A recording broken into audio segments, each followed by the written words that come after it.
Hello everyone, आपका एक बार फिर से वेलकम करते हैं आज के हमारे इस फ्रेश वीडियो पे।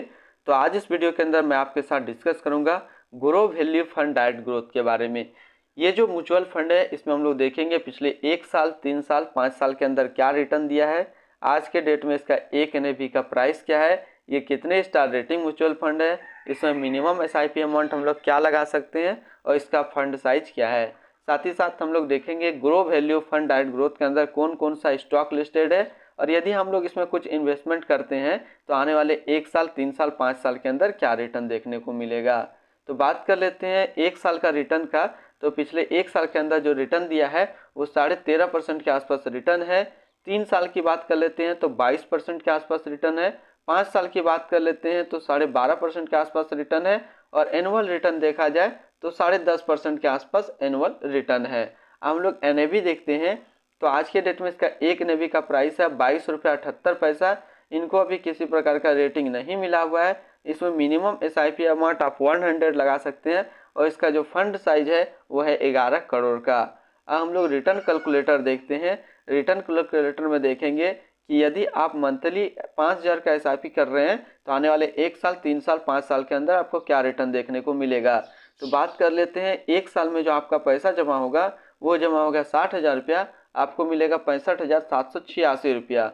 3 साल की बात कर लेते हैं तो 3 साल में जो आपका पैसा जमा होगा वो जमा होगा 1,80,000 रुपया, आपको मिलेगा 2,19,654 रुपया। 5 साल की बात कर लेते हैं तो 5 साल में जो आपका पैसा जमा होगा वो जमा होगा 3 लाख रुपया, आपको मिलेगा 4,47,905 रुपया।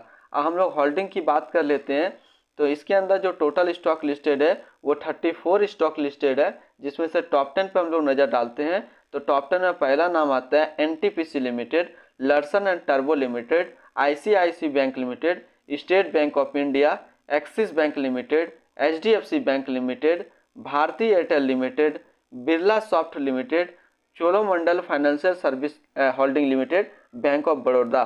तो ये टोटल टॉप 10 स्टॉक इसके अंदर लिस्टेड है। अब हम लोग रिटर्न एंड रैंकिंग की बात कर लेते हैं तो 1 साल के अंदर जो फंड रिटर्न है वो है 13.5 का, 3 साल में 22 का, 5 साल में 12.3 का और एनुअल देखा जाए तो 10.6 का है।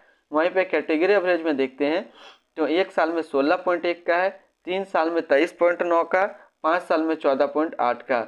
रिटर्न रैंक की कैटेगरी पे देखें तो 1 साल में 15वें नंबर पे रैंक कर रहा है, 3 साल में 12वें नंबर पे रैंक कर रहा है और 5 साल में 11वें नंबर पे रैंक कर रहा है। अब इसकी आसपास हम लोग सिमिलर फंड्स देखें तो कौन कौन सा इसी के आसपास सिमिलर फंड है वो है Bandhan sterling value fund direct plan growth, Templeton India value fund direct plan growth, JM value fund direct growth, ICICI Prudential value discovery direct growth, Nippon India value fund direct growth.